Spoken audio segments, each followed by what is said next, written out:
Hello friends, केम छो मजामा friends. अभी हम जो है नेक्स्ट पार्ट करने जा रहे हैं, how do organism reproduce chapter का, reproduction in human beings. Clear, आपकी कंप्लीट एनसीईआरटी यहाँ पे कवर करके चलेंगे और कंसेप्ट्स आपके पूरे क्लियर करके चलेंगे इसके अंदर, ठीक है। तो सबसे पहले हम देखते हैं कि रिप्रोडक्टिव जो ऑर्गन्स है वो डेवलप कब होते हैं, क्योंकि जब रिप्रोडक्टिव ऑर्गन्स जो है डेवलप होंगे उसके बाद ही तो वो रिप्रोड्यूस कर पाएगा, राइट। तो रिप्रोडक्टिव ऑर्गन्स जो है वो पूरे फंक्शनल फॉर्म में कब आते हैं, प्यूबर्टी फेज के अंदर वो मैच्योर होने शुरू हो जाते हैं। प्यूबर्टी फेज कौन सा होता है, 10 से 12 साल की उम्र के बीच में ये फेज शुरू होता है, जिस दौरान बहुत सारे चेंजेस आने शुरू होते हैं। तो एक इंडिविजुअल जो है चाइल्ड से अडल्ट के अंदर कन्वर्ट हो रहा होता है, तो उस फेज़ के दौरान बहुत सारे चेंजेस आते हैं और ये फेज़ को हम क्या बोलते हैं, एडोलिसेंस पीरियड, ठीक है। तो एडोलिसेंस जो पीरियड है, इस पीरियड के दौरान क्या क्या चेंजेस आते हैं एक चाइल्ड की बॉडी में कि वो मैच्योर हो जाए एक एडल्ट की फॉर्म में। तो रिप्रोडक्टिव ऑर्गन्स जो है वो स्पेशलाइज हो जाते हैं, वो जो है गैमेट्स का प्रोडक्शन शुरू कर देते हैं, है ना। तो प्यूबर्टी फेज शुरू कब हो रहा है, 10 से 12 साल की उम्र में। एडोलिसेंस जो पीरियड होता है वो लगभग आप कह सकते हो 12 से 18 साल के बीच का जो पीरियड है, ठीक है, जिस दौरान एक चाइल्ड जो है मैच्योर होता है, एक एडल्ट के अंदर ट्रांसफॉर्म हो जाता है। तो इस दौरान, इस एज ग्रुप के दौरान क्या क्या चेंजेस आते हैं, तो मेरे ख्याल से जो भी स्टूडेंट 10th क्लास में है वो सारों के अंदर ये चेंजेस देखने को मिलेंगे। तो सबसे पहले देखते हैं गर्ल्स की बॉडी के अंदर क्या क्या चेंजेस शुरू होते हैं प्यूबर्टी फेज में। सबसे पहले आप देखो thick hair growth in armpits, genital area between the thighs. Armpits का मतलब क्या है, तो आप देखोगे ये बॉडी है, अगर ये हैंड है तो ये वाला जो एरिया है इसको क्या बोल रहे हैं, आर्मपिट, ठीक है। जेनाइटल एरिया कौन से की बात कर रहे हैं, अगर ये नीचे की तरफ ये लेग्स प्रेजेंट है, ठीक है, तो ये वाला जो एरिया है इस एरिया के अंदर भी हेयर ग्रोथ होती है। तो ये एरिया कौन सा है, जेनाइटल एरिया थाइस के बीच में, right. Thinner hair on legs, arms and face. Legs और आर्म के ऊपर छोटे छोटे हेयर्स देखने को मिल जाएंगे। Oily skin, appearance of pimples. Skin जो होती है ऑयली हो जाती है, तो आप जब सुबह उठते होगे आप देखते होगे स्किन के ऊपर थोड़ी बहुत ऑयलीनेस है, राइट। पिंपल्स या आप कह सकते हो एक्ने जो है अपीयर होना शुरू हो जाते हैं। तो आपको ध्यान रखना है ये पिंपल्स या एक्ने जो हैं इनको फोड़ना नहीं है, ठीक है, ये अपने आप ही ठीक हो जाएंगे। जहाँ तक बच्चे ऐसा करते हैं कि इनको फोड़ लेते हैं, इनको कुछ नहीं करना आपको, ऑटोमेटिकली ये थोड़े टाइम में ठीक हो जाएंगे। अगर आप इनको फोड़ते हो तो निशान बन जाते हैं, जो कि आपके लिए अच्छा नहीं है, राइट, और इन्फेक्शन भी हो सकता है। गर्ल्स के अंदर ब्रेस्ट साइज जो है वो इंक्रीज करेगा। ब्रेस्ट के ऊपर जो निप्पल्स प्रेजेंट होंगी वो डार्क हो जाएगी, क्लियर। हिप्स रीजन जो होता है वो राउंडेड हो जाएगा, ठीक है। वॉइस जो है, पिच जो होगी उनकी वो कैसी हो जाएगी, लो पिच वॉइस हो जाएगी, सॉरी हाई पिच वॉइस होगी, ठीक है, हाई पिच वॉइस इनके अंदर होगा। तो गर्ल्स के अंदर हाई पिच होगा, ठीक है, ज़्यादा सॉफ्ट हो जाती है, तीखी हो जाती है, मीठी हो जाती है, ठीक है, वॉइस जो है। मेंस्ट्रुअल साइकिल शुरू होना, मेंस्ट्रुअल साइकिल जो है इस फेज के अंदर शुरू होगा। तो मेंस्ट्रुअल साइकिल के अंदर क्या होता है, ब्लीडिंग फेज। एवरी मंथ जो है ब्लीडिंग होती है गर्ल्स के अंदर, ठीक है। तो ये ब्लीडिंग फेज भी शुरू हो जाता है 10 से 12 साल के बाद, राइट। बॉयज़ के अंदर क्या क्या चेंजेस आते हैं, बॉयज़ के अंदर देखोगे थिक हेयर ग्रोथ हो रही है, वही आर्मपिट्स जेनाइटल एरिया के अंदर हेयर ग्रोथ हो रही है, लेग्स आर्म्स और फेस के ऊपर ऑयली स्किन हो रही है, पिंपल्स आ रहे हैं। तो पहले 3 पॉइंट तो सेम ही है। उसके बाद देखो वॉइस जो है क्रैक करना शुरू हो जाती है, लो पिच हो जाती है, ठीक है, लो पिच होगी। एडम्स एप्पल डेवलप होगा, सुना होगा। और आपके बॉयज जो है वो अपने गले में देखेंगे बाहर की तरफ उभरा हुआ है एडम्स एप्पल, लैरिक्स जो है वो ग्रो कर गया, उसने एडम्स एप्पल का फॉर्मेशन कर लिया। तो लो पिच हो जाती है, आवाज़ भारी, लो पिच होने का मतलब क्या है, भारी हो जाती है, ठीक है, फटने लग जाती है आवाज़, थोड़ी थोड़ी। अब देखोगे और क्या हो रहा है, मस्कुलर डेवलपमेंट हो रहा है, शोल्डर्स ब्रॉड हो गए हैं। नेक्स्ट जो है पेनिस जो है ओकेजनली इरेक्ट होना शुरू हो जाता है डे ड्रीम्स या नाइट ड्रीम के अंदर। पेनिस जो पार्ट है वो आपको बता दूं, ये जो आगे वाला पार्ट जो है मेल के अंदर, ये पार्ट जो है इसको पेनिस बोलते हैं। तो ओकेजनली, ठीक है, डे ड्रीमिंग या नाइट ड्रीमिंग के दौरान ये इरेक्ट होना शुरू हो जाता है। अब देखो कि फर्टिलाइजेशन कितनी तरीके का होता है।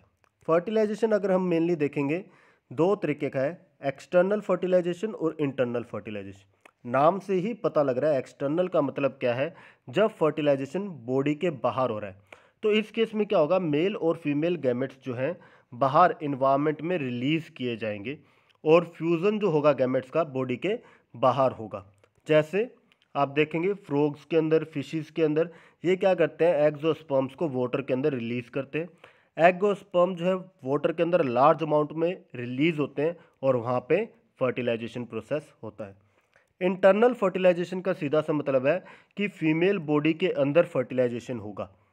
तो फीमेल बॉडी के अंदर एग तो होता ही है, मेल जो स्पर्म है वो फीमेल बॉडी के अंदर रिलीज किए जाते हैं। ये स्पर्म जो है एग के साथ फ्यूज करता है। तो इसका मतलब क्या हो गया, मेल और फीमेल गैमेट्स का आपस में फ्यूजन हो रहा है। इसी प्रोसेस को क्या बोला जाता है, फर्टिलाइजेशन। तो फीमेल बॉडी के अंदर क्या हुआ, गैमेट्स का फ्यूजन हुआ, तो इसको क्या बोला, इंटरनल फर्टिलाइजेशन। किस में होता है, इंसेक्ट्स, रेप्टाइल्स, बर्ड्स, मैमल्स, जहाँ तक के अंदर इंटरनल फर्टिलाइजेशन देखने को मिलेगा जो हायर ऑर्गेनिजम्स हैं जिनके अंदर बॉडी स्ट्रक्चर्स वेल डेवलप्ड है। और ज़्यादा बेनिफिशियल कौन सा है, एक्सटर्नल वाला या इंटरनल वाला? इंटरनल वाला ज़्यादा बेनिफिशियल होगा। क्यों? क्योंकि ये क्या है, प्रोटेक्टेड है। चाइल्ड जो डेवलप हो रहा है वो प्रोटेक्टेड है फीमेल बॉडी के अंदर, प्रीडेटर्स वगैरह उसको मार नहीं सकते, इन्वायरमेंटल फैक्टर से भी बचा हुआ है। तो ये वेल डेवलप्ड है, प्रोटेक्टेड है बॉडी के अंदर, राइट। नेक्स्ट अगर आप देखो मेल रिप्रोडक्टिव सिस्टम की अगर बात करते हैं, मेल रिप्रोडक्टिव सिस्टम के अंदर क्या क्या चीज़ें होती है उसको ध्यान से समझो। सबसे पहले इसके अंदर क्या है, पेयर ऑफ टेस्टिस। तो ये आपको बीच में जो अंडे के आकार का दिख रहा है ये क्या है, टेस्टिस है। और ये कितनी होती है, नंबर में 2 होती है, ठीक है। पेयर ऑफ वास्ट डिफरेंस, तो इसके बाहर ये जो निकल रही है ट्यूब लाइक स्ट्रक्चर, ये क्या है, वास्ट डिफरेंस है, ठीक है। तो ये जो वास्ट डिफरेंस है ये भी पेयर के अंदर होती है। तो 2 टेस्टिस है, दोनों से ये निकल रही है। पेयर ऑफ सेमिनल वेसिकल, तो आगे की तरफ ये जो ग्लैंड प्रेजेंट है इसको क्या बोल रहे हैं, सेमिनल वेसिकल, ये भी पेयर में है। उसके बाद देखोगे एक प्रोस्टेट ग्लैंड प्रेजेंट है, ये सिंगल है, ध्यान रखना। प्रोस्टेट ग्लैंड कितनी है, एक ही है, सिंगल है। नेक्स्ट जो है पेयर्ड कोपर्स ग्लैंड, तो ये वाला जो स्ट्रक्चर यहाँ पे आपको दिख रही है ग्लैंड, ये क्या है, कोपर्स ग्लैंड है, ठीक है। कोपर ग्लैंड या इसको बोला जाता है बल्बो यूरेथ्रल ग्लैंड, ठीक है, बल्बो यूरेथ्रल ग्लैंड, ध्यान रखना एक ही बात है, कोपर ग्लैंड या बल्बो यूरेथ्रल ग्लैंड, ठीक है। A pair of ejaculatory duct, तो आप ये जो छोटी सी ट्यूब यहाँ बीच में देख रहे हैं ये क्या है, ये है इजैक्यूलेटरी डक्ट, ठीक है। जो वास्ट डिफरेंस जो यहाँ से आई उसको यूरेथ्रा के साथ जोड़ रही है। तो इसके बीच का ये जो छोटा सा पोर्शन है ये क्या है, इजैक्यूलेटरी डक्ट, ठीक है। और आगे वाला जो ये पार्ट है पूरा का पूरा सिलेंड्रिकल पार्ट, इसको क्या बोल रहे हैं, पेनिस, ओके। तो ये सारे के सारे पार्ट्स हैं, अब इनको थोड़ा डिटेल में देख लेते हैं। तो सबसे पहले देखो अ पेयर ऑफ टेस्टिस। तो गोनाड्स क्या होता है, गोनाड्स वो ऑर्गन है जिसके अंदर गैमेट्स का प्रोडक्शन होता है। तो मेल के अंदर टेस्टिस हो गए, फीमेल के अंदर ओवरी हो गई। तो यहाँ पे टेस्टिस जो है वो क्या है, गोनाड्स है मेल के, ठीक है। तो ये टेस्टिस पेयर के अंदर होती है, यहाँ पे मैंने बोला आपको ये प्रेजेंट होती है। इसके अंदर जो है जर्म सेल या कह सकते हो मेल गैमेट या स्पर्म्स का प्रोडक्शन होता है। ये कहाँ पे प्रेजेंट होती है, outside the abdominal cavity in scrotum. तो ये जो बाहर की तरफ ऐसे बैग लाइक स्ट्रक्चर प्रेजेंट है, ठीक है। तो ये जो बैग लाइक स्ट्रक्चर है इसको क्या बोलते हैं, स्क्रोटम, जिसके अंदर ये टेस्टिस प्रेजेंट होगी, ठीक है। ये बाहर क्यों प्रेजेंट है, स्क्रोटम अलग से क्यों प्रेजेंट है, टेस्टिस जो है बॉडी से थोड़ा अलग क्यों है, क्योंकि स्पर्म फॉर्मेशन के लिए लोअर टेम्परेचर चाहिए बॉडी टेम्परेचर से। बॉडी का टेम्परेचर नॉर्मली आप बोलते हो कितना, 37 डिग्री सेल्सियस है, ठीक है, इसके अराउंड होता है। जबकि स्क्रोटम के अंदर जो टेम्परेचर मेंटेन होता है 1 to 3 डिग्री सेल्सियस कम होता है। तो आप कह सकते हो 2 से 2.5 डिग्री सेल्सियस लगभग कम टेम्परेचर जो होता है प्रेजेंट होता है। तो स्पर्म प्रोडक्शन के लिए इसको थोड़ा सा कम टेम्परेचर चाहिए, तो इसकी वजह से ये जो होता है स्क्रोटम में अलग से प्रेजेंट है टेस्टिस। ठीक है, ध्यान रखना, ये क्वेश्चन पूछ लिया जाता है कि टेस्टिस जो है अलग से स्क्रोटम के अंदर क्यों है, बॉडी से अलग क्यों है। ठीक है, आउटसाइड द एब्डोमिनल कैविटी क्यों है, क्यों, स्पर्म फॉर्मेशन के लिए कम टेम्परेचर चाहिए जो कि उसको स्क्रोटम के अंदर मिलेगा। ठीक है, क्लियर, ओके। अब आप देखो यहाँ पे कुछ स्ट्रक्चर्स आपको यहाँ पे फोटो की फॉर्म में दिखा रखी है, उनको ध्यान से देखो। ये जो टेस्टिस है, टेस्टिस के अंदर आपको इस तरीके से ये जो लोब्यूल्स दिख रहे हैं। ठीक है, इन लोब्यूल्स के अंदर क्या प्रेजेंट है, सेमिनिफेरस ट्यूब्यूल, और इसी का सेक्शन आपको यहाँ पे दिखा रखा है सेमिनिफेरस ट्यूब्यूल। ये जो सेमिनिफेरस ट्यूब्यूल है इसके अंदर स्पर्म का प्रोडक्शन हो है। तो ये जो आपको बीच में छोटे छोटे जो दिख रहे हैं ये सारे के सारे क्या हैं, स्पर्म्स है। ये क्या है, स्पर्म्स है जो इसके अंदर फॉर्म हो रहे हैं। और स्पर्म का पूरा बड़ा स्ट्रक्चर आपको दिख रहा है यहाँ पे। स्पर्म के अंदर क्या क्या प्रेजेंट है, देखो ऊपर वाला जो ये पार्ट है इसको क्या बोल रहे हैं, हेड। बीच में ये जो प्रेजेंट है ये नेक पार्ट है, नीचे वाला ये मिडल पीस है, और लास्ट के अंदर क्या है, टेल प्रेजेंट है। तो न्यूक्लियस जो है वो कहाँ होगा, हेड पार्ट के अंदर होगा, और उसके आगे की तरफ एक्रोसोम होगा। एक्रोसोम बनता किससे है, आप ध्यान रखोगे, गोल्जी बॉडी से या गोल्जी कॉम्प्लेक्स से बोल सकते हो, ये एक्रोसोम फॉर्म होता है। नेक के अंदर 2 सेंट्रियोल प्रेजेंट होंगे जो एक दूसरे के परपेंडिकुलर होंगे। नेक के अंदर 2 सेंट्रियोल प्रेजेंट होंगे जो एक दूसरे के परपेंडिकुलर होंगे। मिडल पीस जो है उसके अंदर क्या प्रेजेंट है, माइटोकॉन्ड्रिया। माइटोकॉन्ड्रिया क्या होता है, power house of the cell, जो कि एनर्जी सिंथेसाइज करेगा। ठीक है, टेल के अंदर लगातार मूवमेंट होगी, तो ये इसकी जो मूवमेंट होगी इसी से क्या होगा, स्पर्म आगे की तरफ मूव करेगा। ठीक है, ध्यान रखना, सेमिनिफेरस ट्यूब्यूल के अंदर स्पर्म का प्रोडक्शन होता है।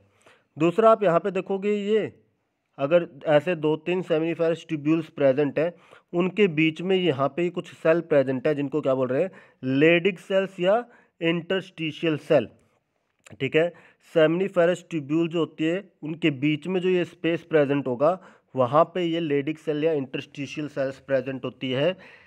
इनका काम क्या है, टेस्टोस्टेरोन हार्मोन प्रोड्यूस करते हैं। ध्यान रखना है, टेस्टोस्टेरोन।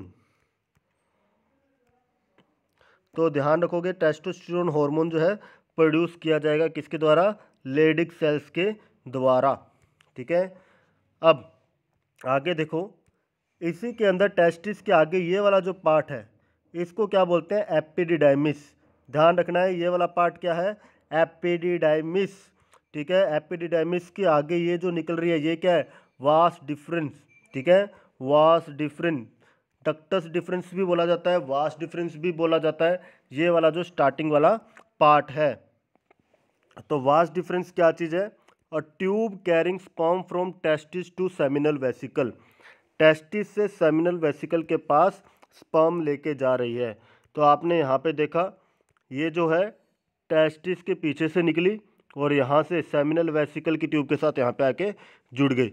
तो सेमिनल वेसिकल तक ये प्रेजेंट है, तो इसको क्या बोल रहे हैं, वास्ट डिफरेंस। ठीक है, उसके आगे जो शुरू हो गई वो क्या है, इजैक्यूलेटरी डक्ट। ये भी पेयर के अंदर होती है, लगभग 2 सेंटीमीटर लॉन्ग है, जो प्रोस्टेट ग्लैंड के थ्रू पास होगी और ओपन हो जाएगी किसमें, यूरेथ्रा के अंदर। तो वो जो आप इस डायग्राम के अंदर देख सकते हो, ये इजैक्यूलेटरी डक्ट्स यहाँ दिखा रखी है, ये प्रोस्टेट ग्लैंड है, इसके थ्रू ये किस में ओपन हो गई, यूरेथ्रा के अंदर ओपन हो गई। डायग्राम से बहुत क्लियरली दिख रहा है, ये सेमिनल वेसिकल है, ये वास्ट डिफरेंस यहाँ से आ गई। वास्ट डिफरेंस का आगे वाला जो ये थोड़ा सा स्वेलअप पार्ट है इसको बोलते हैं एम्पुला। ठीक है, ये क्या है, एम्पुला।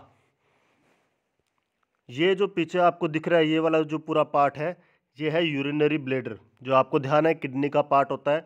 यहाँ पे भी देखो, ये वाला जो पार्ट है यूरिनरी ब्लैडर, और ये यूरेटर। तो यूरेटर यूरिन कैरी कर रही है, यूरिनरी ब्लैडर में स्टोर होगा और यूरेथ्रा के थ्रू बाहर पास होता है। ठीक है, ध्यान रखना है, इंपॉर्टेंट पॉइंट्स है सब। यूरेथ्रा ये क्या है, लॉन्ग ट्यूब है, यूरिनरी ब्लैडर से शुरू हो रही है, कैरी करती है यूरिन को।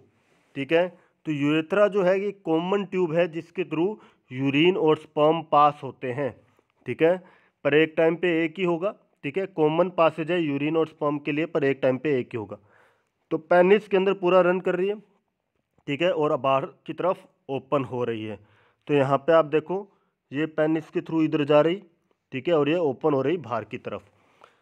क्लियर? यूरेथ्रा बीच के अंदर ये ट्यूब प्रेजेंट है पेनिस के अंदर जो बाहर की तरफ ओपन हो रही है। सिंपल। आप देखो पेनिस क्या चीज़ है? इरेक्टाइल कोपुलेटरी ऑर्गन है, ठीक है, क्योंकि इरेक्ट हो सकता है। पेनिस की टिप के ऊपर soft sensitive glans penis present होता है जिसके ऊपर एक स्किन होगी जो रिट्रैक्टेबल हो सकती है, मतलब आगे पीछे हो सकती है। लूज स्किन है जिसको बोला जाता है प्रिप्यूज या फोर स्किन। तो आप जब देखते हो ग्लैंस पेनिस, स्टार्टिंग वाला जो पोर्शन है इस तरीके से ये प्रेजेंट है, तो इसके अंदर ये वाला जो ऊपर की तरफ स्किन प्रेजेंट है, ये वाली, ये जो स्किन है इसको क्या बोल रहे हैं? फोर स्किन या प्रिप्यूस। और बाकी वाला ये वाला पार्ट और ये वाला जो पार्ट है इसको क्या बोला जा रहा है? Glans penis. ध्यान रखना क्या है? ग्लैंस पेनिस, ठीक है, बहुत ही सेंसिटिव होता है। क्लियर? अब देखो कुछ हमने यहाँ पे पढ़ी थी एक्सेसरी रिप्रोडक्टिव ग्लैंड्स। तो 3 ग्लैंड्स हमारे सामने आई थी, सेमिनल वेसिकल, प्रोस्टेट और कोपर्स ग्लैंड या बल्बोयूरेथ्रल ग्लैंड। आपको ध्यान रखना है सेमिनल वेसिकल ये पेयर के अंदर होती है, प्रोस्टेट अनपेयर्ड होती है, कोपर्स पेयर्ड है। तो सेमिनल वेसिकल की सबसे पहले बात करें, ये क्या कर रहा है? नूरिश कर रहा है स्पर्म को। लगभग 60 से 70% बनाता है सेमन का। सेमन क्या चीज़ है? सेमन जो होता है स्पर्म प्लस जो सिक्रीशंस आ रही है, जो ग्लैंडुलर सिक्रीशंस वगैरह आई है या और भी जो सिक्रीशंस आ रही है, सारी मिलके स्पर्म के साथ वो क्या बनाता है? सेमन, ठीक है। स्पर्म प्लस जो भी इन ग्लैंड्स के द्वारा सिक्रीशन आएगी वो सब मिलके सीमन बनाते हैं। तो सीमन का 60 to 70% पार्ट कौन है? सेमिनल वेसिकल के द्वारा फॉर्म किया जा रहा है। तो इसकी जो सिक्रीशंस होगी उसके अंदर फ्रक्टोज प्रेजेंट है, प्रोटीन प्रेजेंट है, ठीक है, और दूसरे केमिकल्स प्रेजेंट है जो स्पर्म को नरिशमेंट प्रोवाइड करेंगे। प्रोस्टेट ग्लैंड की अगर बात करते हैं, ये कैसा है? अल्कलाइन मिल्की फ्लूइड है, ठीक है। तो ये वाइटनेस जो आती है इसकी वजह से आ रही है, अल्कलाइन नेचर का है, बेसिक है। स्पर्म की मोटिलिटी इंक्रीज कर रहा है, 20 to 30% बनाता है सेमन का। कोपर्स ग्लैंड की बात करें, म्यूकस क्रिएट कर रहा है, एल्कलाइन विस्कस फ्लूइड है। एल्कलाइन आप समझते हैं बेसिक है। ये जो यूरिन की एसिडिटी होती है उसको न्यूट्रलाइज करता है यूरेथ्रा के अंदर, क्योंकि जब यूरिन पास होगा तो उसकी वजह से वहाँ पे एसिडिटी आ जाएगी, तो उस एसिडिटी को ख़त्म कौन करेगा? ये कोपर्स ग्लैंड की सिक्रीशंस, ठीक है। तो तीनों का ध्यान रखना है। नोरिशमेंट प्रोवाइड कौन कर रहा है? Seminal vesicle. मोटिलिटी प्रोवाइड कौन कर रहा है? Prostate gland. और न्यूट्रलाइज कर रहा है एसिडिटी को कौन? कोपर्स ग्लैंड, राइट। तो सारे ग्लैंड्स क्लियर है आपको। एक्सेसरी रिप्रोडक्टिव ग्लैंड्स पूछे जाते हैं, ध्यान रखना है। प्रोस्टेट ग्लैंड अनपेड होती है, ध्यान रखोगे। नेक्स्ट देखो testosterone secreted by Leydig cells. Leydig cells के द्वारा सिक्रेट की जाती है। अभी मैंने आपको थोड़ी देर पहले बताया था लेडिक सेल्स कहाँ प्रेजेंट है। उनका काम क्या है? टेस्टोस्टेरोन हार्मोन को सिक्रेट करना। ये टेस्टोस्टेरोन हार्मोन जो है स्पर्म प्रोडक्शन को इन्हेंस करता है। और जो सेकेंडरी सेक्सुअल करैक्टर्स है, तो प्यूबर्टी के दौरान जो सेकेंडरी सेक्सुअल करैक्टर्स आते हैं, दाढ़ी मूंछ वगैरह आ रही है, ठीक है, और भी जो डेवलपमेंट्स हो रही है सारी की सारी ये टेस्टोस्टेरोन हार्मोन की वजह से होता है। Sperms are delivered from test through vas deferens which unites with the urethra. तो आप देखोगे टेस्टिस जो था, टेस्टिस के ऊपर की तरफ यहाँ पे एपिडिडाइमिस प्रेजेंट था। एपिडिडाइमिस से किसमें गया? वास्ट डिफरेंस के अंदर। वो ओपन हुई इजैकुलेटरी डक्ट के अंदर और वो ओपन हो गई यूरेथ्रा के अंदर, ठीक है। तो ये पाथवे आप ध्यान रखोगे, कई बार सीबीएसई एग्जाम्स में पूछा जाता है, एमसीक्यू की फॉर्म में भी आ जाता है कि पाथवे क्या फॉलो कर रहा है स्पर्म। तो टेस्टिस के अंदर प्रोड्यूस हुआ, टेस्टिस के अंदर भी स्पेसिफिक आप बोलोगे सेमिनिफेरस ट्यूब्यूल के अंदर, वहाँ से एपिडिडाइमिस में गया, वहाँ से वास्ट डिफरेंस में इजैकुलेटरी डक्ट और वहाँ से यूरेथ्रा, ठीक है। आप डायग्राम में भी इसको देख सकते हो, इजीली आपको समझ में आ जाएगा।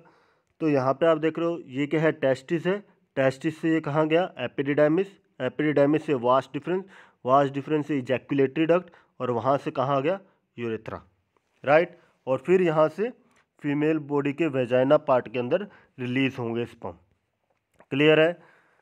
तो यही सारा यहाँ पे दिया हुआ है। इसके अलावा आप देखोगे बीच में जो ग्लैंडुलर सिक्रीशंस आती है, ये सिक्रीशंस जो है अपना अपना काम करेगी, ठीक है, न्यूट्रिशन प्रोवाइड करेगी, मोटिलिटी इंक्रीज करेगी, राइट। वो सारे जो ग्लैंडुलर सिक्रीशंस आएगी जो हमने यहाँ पे अभी ये पढ़ी 3 ग्लैंड्स इनकी, ठीक है, ये भी आपको ध्यान रखना है। तो पेनिस क्या कर रहा है, स्पर्म को मैन की बॉडी से फीमेल के वेजाइना के अंदर रिलीज कर रहा है। क्वेश्चंस जो आपसे बनेंगे, आपसे पूछा जाएगा, सबसे पहले तो आपको ध्यान रखना है ये ग्लैंडुलर सिक्रीशंस को। उसके अलावा आप ध्यान रखोगे टेस्टोस्टेरोन का जो सिक्रीशन हो रहा है, ये टेस्टोस्टेरोन कहाँ से सिक्रीट होता है, काम क्या करता है, पाथवे आपको ध्यान रखना है, पाथवे, ठीक है, यहाँ से भी क्वेश्चन बनता है। क्लियर। डायग्राम आपको आना चाहिए प्रॉपरली, एनसीईआरटी का डायग्राम है, डायग्राम प्रॉपरली आना चाहिए, डिफरेंट पार्ट्स की लेबलिंग आनी चाहिए, इनका काम क्या है, हर एक पार्ट का काम पता होना चाहिए। I think this is clear to you. Next video के अंदर हम कवर करते हैं फीमेल रिप्रोडक्टिव पार्ट और आगे का जो प्रोसेस है कैसे हो रहा है, female reproductive part, menstrual cycle, ठीक है, और उसके आगे के जितने भी पार्ट्स हैं सारे कवर करेंगे। Okay, have a nice day.